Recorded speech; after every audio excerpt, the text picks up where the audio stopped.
Alors, bonjour encore une fois. Quel grand plaisir de vous avoir pour notre dernière et finale étude spéciale ce matin.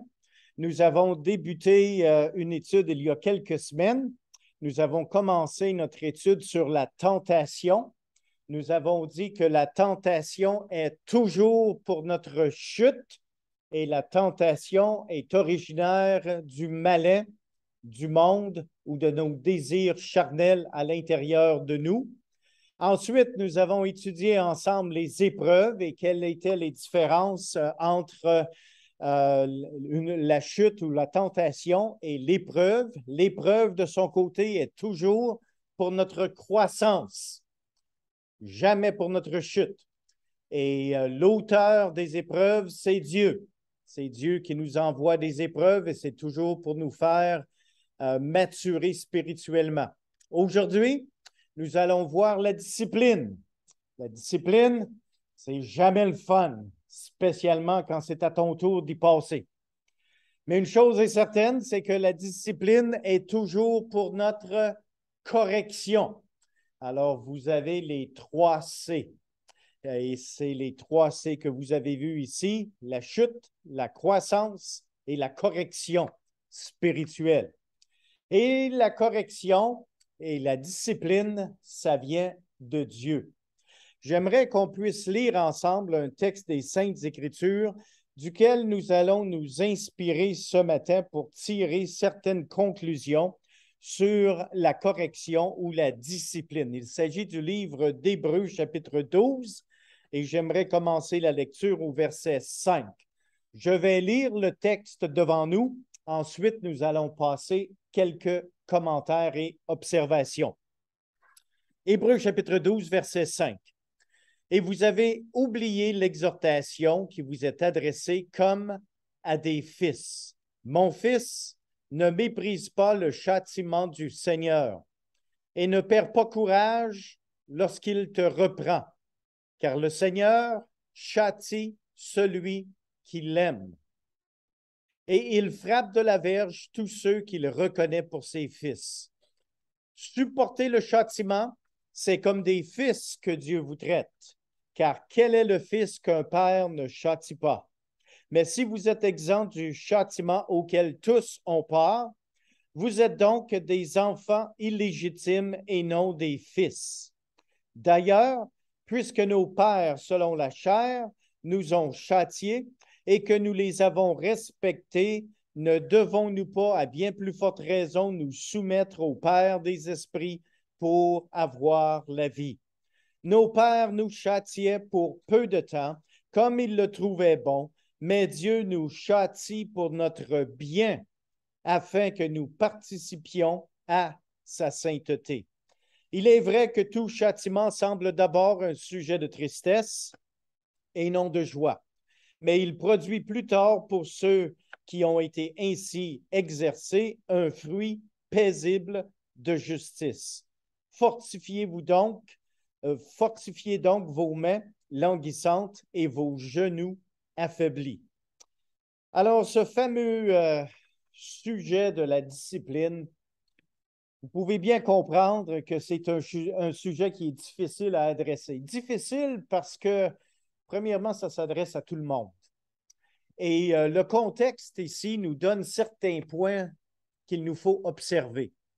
La discipline, il nous est dit, selon le texte que nous avons lu, de ne pas la mépriser.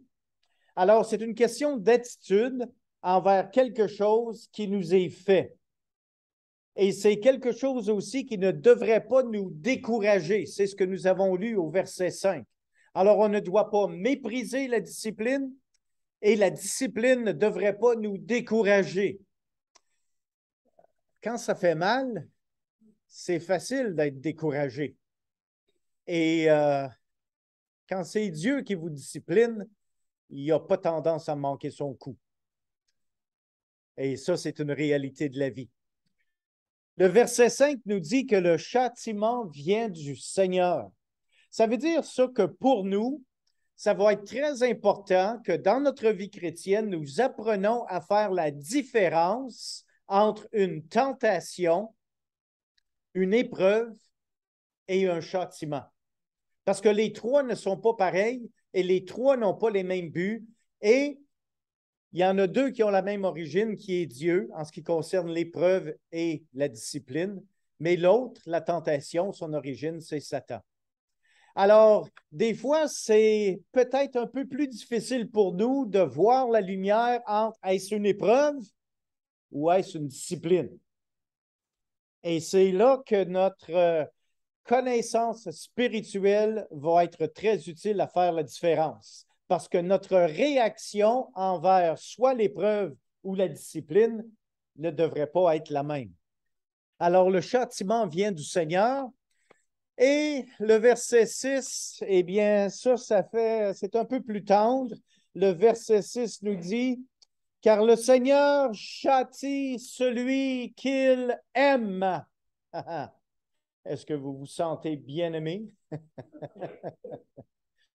Alors, le châtiment de Dieu, c'est pour tous les vrais croyants. Et le châtiment de Dieu est une preuve de son amour. Dieu a prouvé son amour envers nous en ce que lorsque nous étions encore pécheurs, Christ est mort pour nous. C'est ce que Romains chapitre 5 nous dit. Mais continuellement à travers notre vie chrétienne, de temps à autre, le Seigneur a besoin de nous réprimander, de nous corriger, de nous discipliner, et nous pouvons voir son amour à travers la discipline. Et la discipline de Dieu est la preuve de son amour.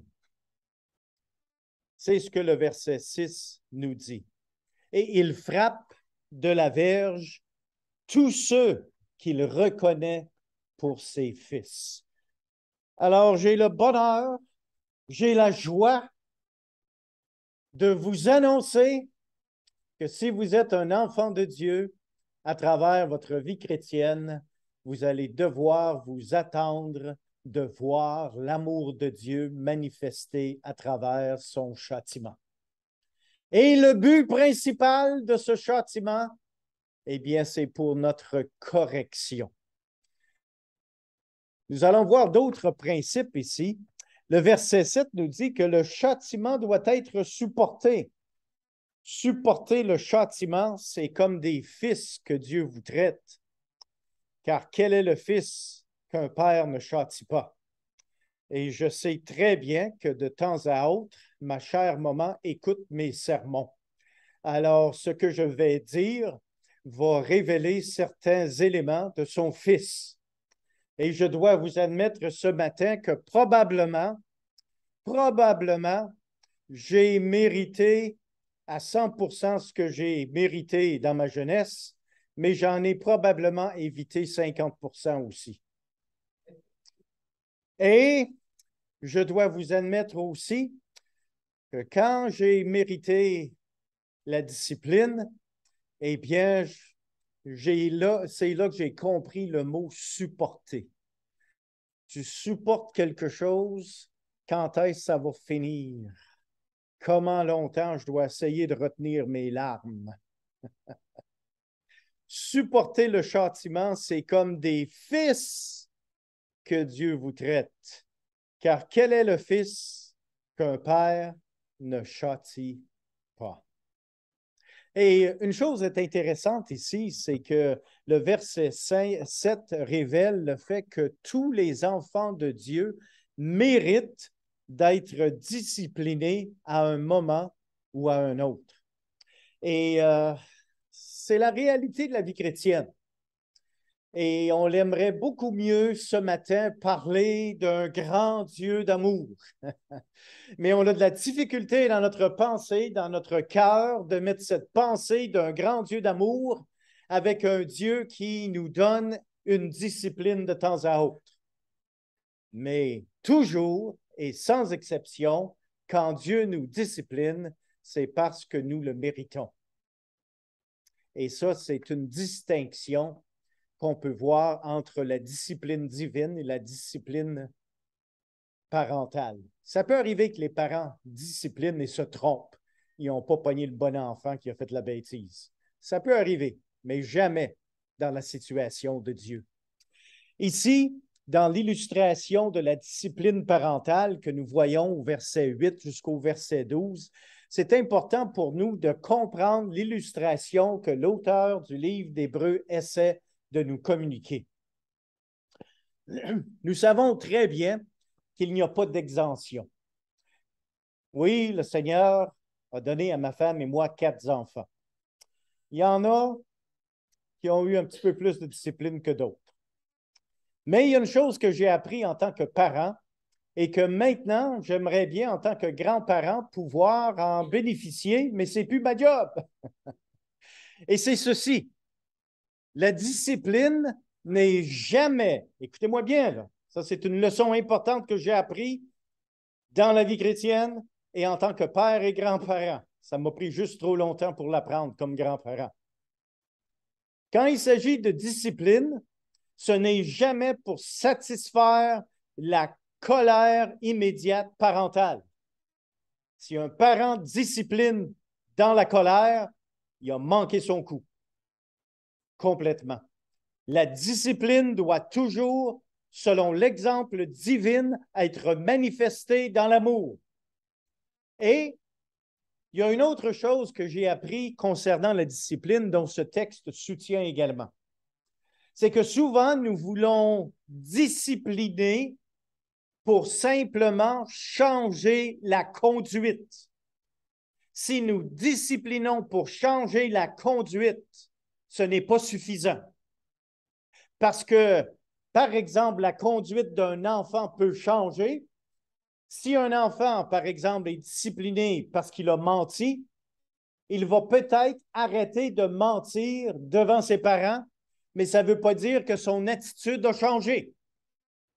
Alors, la discipline efficace que Dieu vise et celle que tout parent devrait également viser, c'est une discipline faite dans l'amour, dans le but, oui, de changer la conduite, mais ultimement de changer l'attitude de l'enfant. Je vous donne un exemple. J'ai déjà été pensionnaire avant d'être marié et je restais dans une famille qui avait de jeunes enfants. Et un enfant, environ de 2 ans, un jeune gamin, était assis dans une chaise haute. Et lors du repas, l'enfant a décidé de se lever debout sur la chaise haute. Alors, c'était une situation dans laquelle c'était un accident qui était sur le point d'arriver. Alors, le papa a dit, « Assis-toi ». L'enfant a resté debout dans la chaise haute. Alors, l'enfant a dit, c'est-à-dire le parent a dit d'une voix encore plus ferme, en prononçant le nom de l'enfant, « Assis-toi ». Et l'enfant a resté debout. Alors, le parent a fait le tour, a été derrière la chaise, a pris l'enfant par les épaules, a dit, « Je t'ai dit de t'asseoir ». L'enfant s'est assis, mais dans sa tête, il était encore debout. Il était simplement assis parce que papa était plus gros et plus fort. Vous voyez maintenant la différence entre une conduite qui a changé face à une discipline, mais non nécessairement une attitude.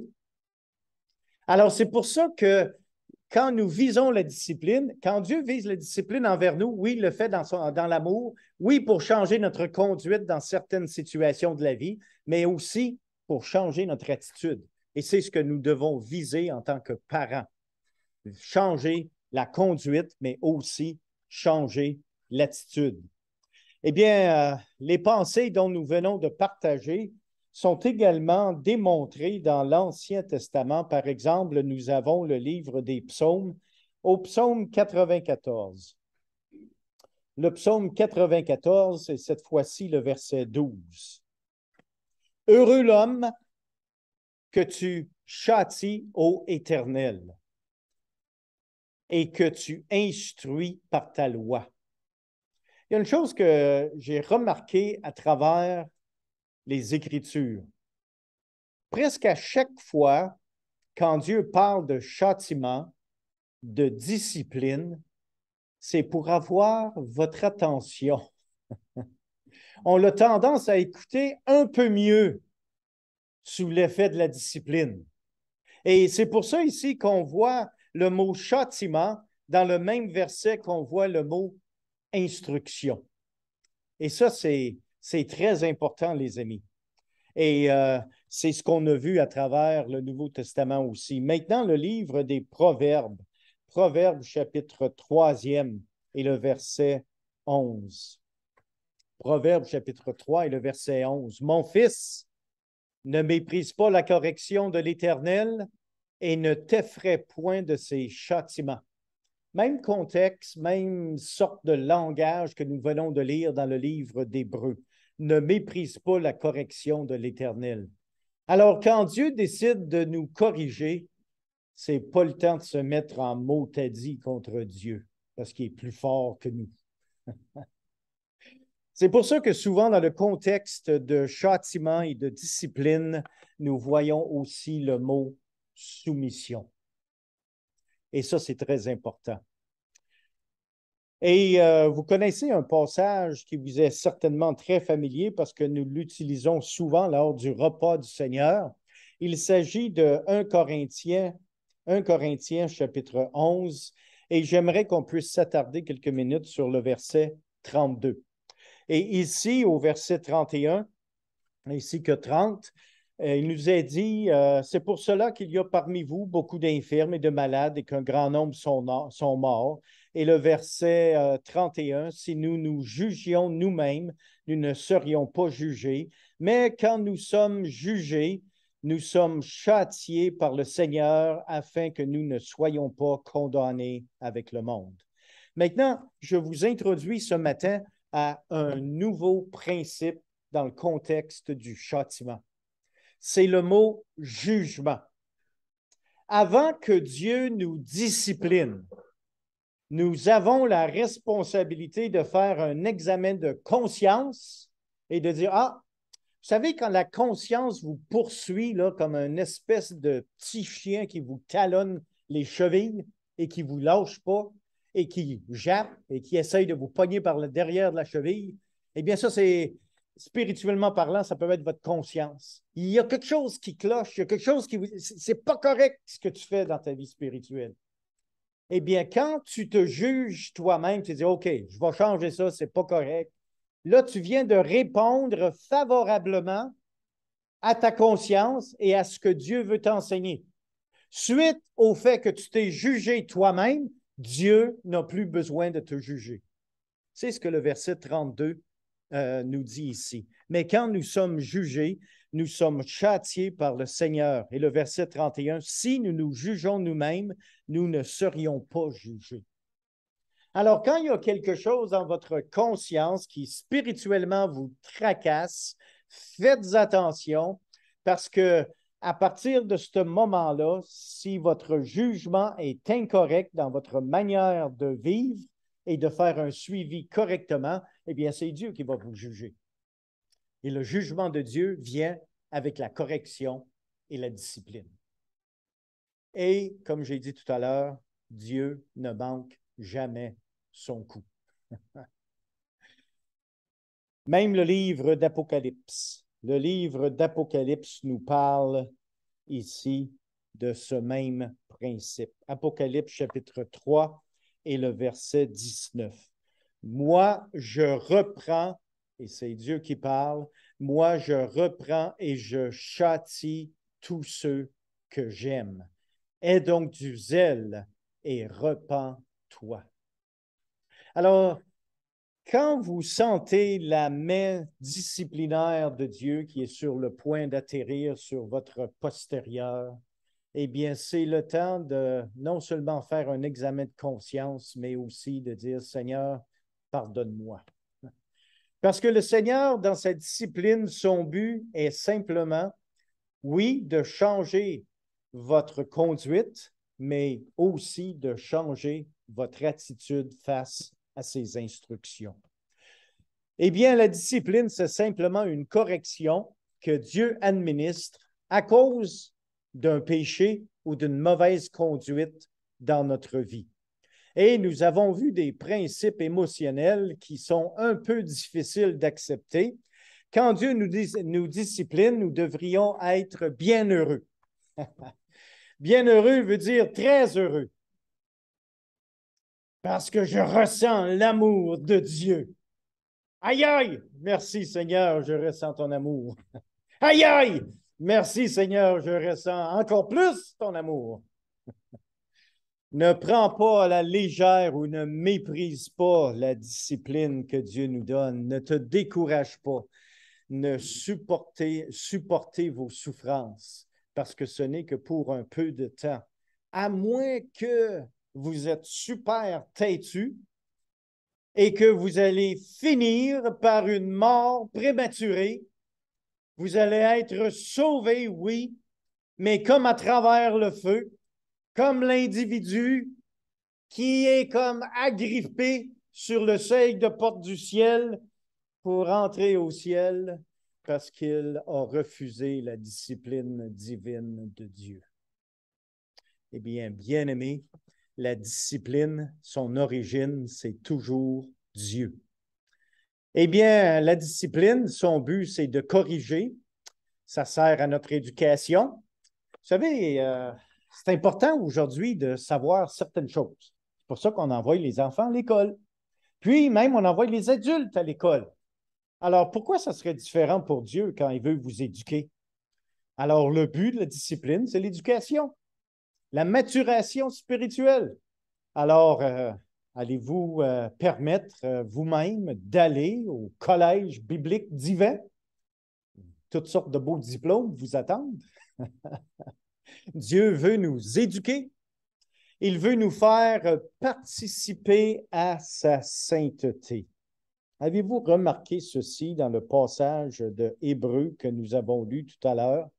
Nous avons lu un passage très important dans Hébreux chapitre 12 vers la fin du texte ici. Et verset, je crois que c'était le verset 16. Nous avons lu à partir du verset 5 et je vous amène au verset 10. Nos pères nous châtiaient pour peu de jours comme ils le trouvaient bon, mais Dieu nous châtie pour notre bien. Wow! Notre bien, afin que nous participions à sa sainteté.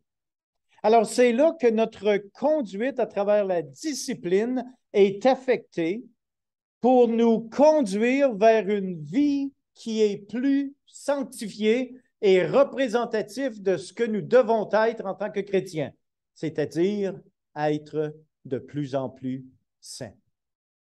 Et c'est le but pour lequel Dieu accomplit sa discipline envers chacun de nous.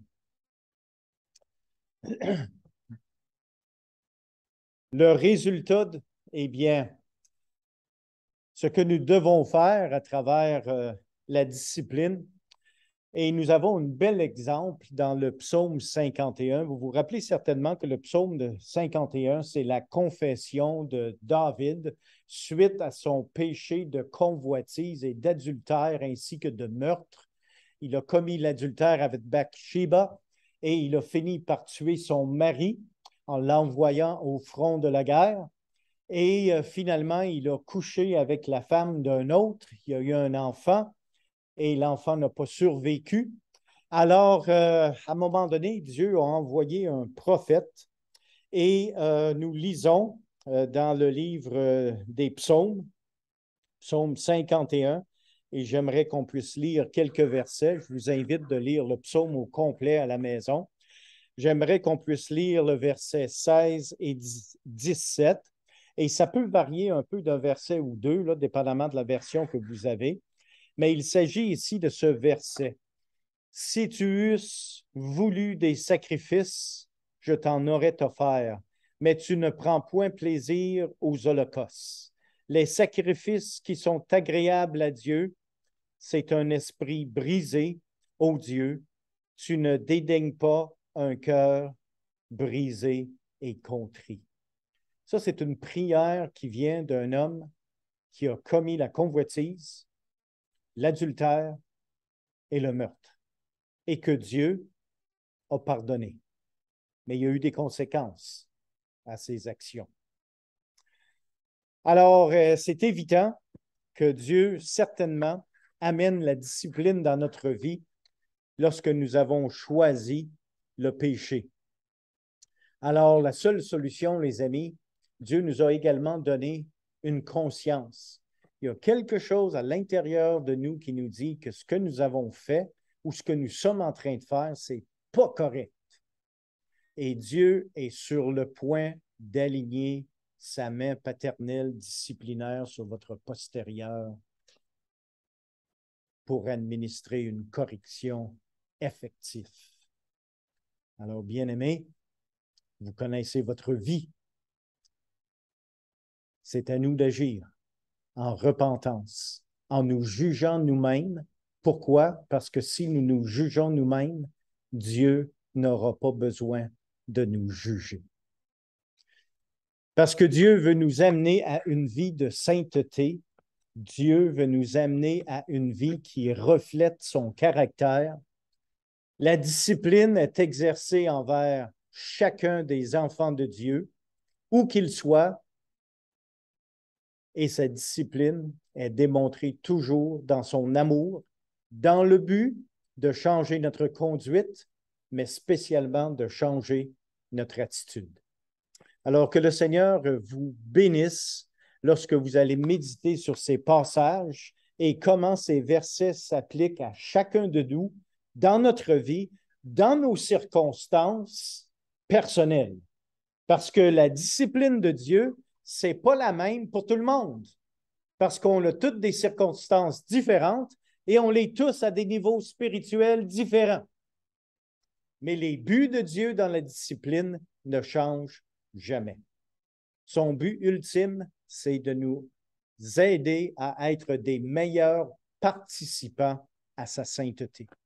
Alors que le Seigneur vous aide, que le Seigneur m'aide à devenir des chrétiens qui sont de plus en plus saints et qui reflètent la gloire de Dieu de la manière dont nous vivons. Soyez donc bénis.